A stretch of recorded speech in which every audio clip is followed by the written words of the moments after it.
લોક સમસ્યા સામે સમાજવાદી પાર્ટીના પ્રમુખે આશ્ચર્યજનક વિરોધ કરી તંત્ર પર પ્રહારો કર્યા હતા। તરસાલીના વુડાના મકાનોમાં પારાવાર સમસ્યા છે। વર્ષોથી રોડ પાણી જેવા મુદ્દે રહીશો હેરાન પરેશાન થઈ ગયા છે। વારંવાર રજૂઆત પછી પણ તંત્રના પેટનું પાણી ન હાલતા સમાજવાદી પાર્ટીએ અનોખા વિરોધ સાથે લોકોના અવાજને વાચા આપવાનો પ્રયાસ કર્યો છે। સમાજવાદી પાર્ટીના શહેર પ્રમુખ વિનોદ શાહે આશ્ચર્યજનક કાર્યક્રમ કરી જાહેરમાં પોતાની જાત પર પટ્ટા માર્યા હતા તેમજ રોડ પર આડોટી વિરોધ પ્રદર્શન કર્યું હતું। આજે આ તરસાલી વુડાના મકાન છેલ્લા 3 વર્ષથી અહીંયા બનેલા છે। ભારતીય જનતા પાર્ટી આ લોકોને મકાન આપી દીધા છે, પણ એમાં નર્ક જેવી જિંદગી આ લોકો જીવી રહ્યા છે। એ લોકોને પાણી પીવાનું પાણી પર તરસાલી દંતેશ્વર સ્મશાન પાસેથી 8 કિલોમીટર દૂર ચાલીને જવું પડે છે।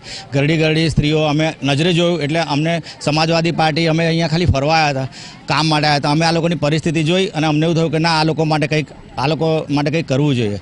તો એક તો પાણીની તકલીફ છે, પીવાનું પાણી નથી, પાણીનો કર બી આ લોકો લે છે, સફાઈ વેરો લે છે। અહીંયા તમે જુઓ ગંદકીના ઢગલા છે, કચરાના ઢગલા છે, સફાઈ થતી નથી। આજે સમાજવાદી પાર્ટીનો હું શહેર પ્રમુખ વિનોદ શાહ પોતે આ લોકોના દુઃખથી અમને પણ બહુ દુઃખ થાય છે અને જેવી રીતે મેં મારી જાત ઉપર પટ્ટા માર્યા છે, આ જ પ્રજા જે દિવસ સમાજવાદી પાર્ટીની સરકાર આ ગુજરાતમાં આવશે તો આ જ પ્રજાને હું કહીશ કે આ તમારી સાથે જે લોકો અન્યાય કર્યો, ભ્રષ્ટાચાર કર્યો છે આ વુડાના મકાનોમાં, એ લોકોને જાહેરમાં તમે વહીવટ કરતા પાંખ, વડોદરા શહેરની વહીવટ કરતા પાંખ અને શાસન કરતા પાંખ બંનેને ચેતવણી આપું છું કે આ જ પ્રજા પાસે હું તમને પટ્ટા મરાવીશ એક દિવસ। સ્કૂલની અંદર છોકરાઓ જાય, જ્યારે વરસાદ પડતો હોય છોકરાઓ સ્કૂલમાં જાય ને તો અડધા ડૂબી જાય છે ને માથા પર મૂકીને એ લોકોને અમારે બહાર લઈ જવા પડે છે।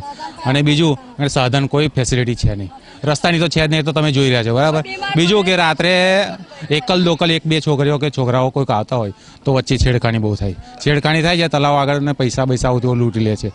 બીજું કે આ ગંદકી કેટલી વખત રજૂઆત કરી છે, મેં રેલી હોય બહુ કાઢી છે, 4 થી 5 વખત મેં રેલી કાઢી, એનો કોઈ કમિશનરને હોય છે અહીંયા આગળ આવવું પડ્યું, એક વખત કમિશનરને બી અહીં બોલાયા હતા અમે એક વખત, પણ તોય બી એનું કંઈક નિરાકરણ આવ્યું નહીં। અને ચોરી બાઇકો તો અમારી 10 થી 15 બાઇકો જતી રહી છે અહીંયા આગળથી, 10 થી 15 બાઇકો અને હજુ ચાલુ જ છે, એનું ષડયંત્ર બધું ચાલુ જ છે। અને ગંદકી તમે જુઓ કે આખા બરોડાની ગંદકી જ અહીંયા આગળ છે।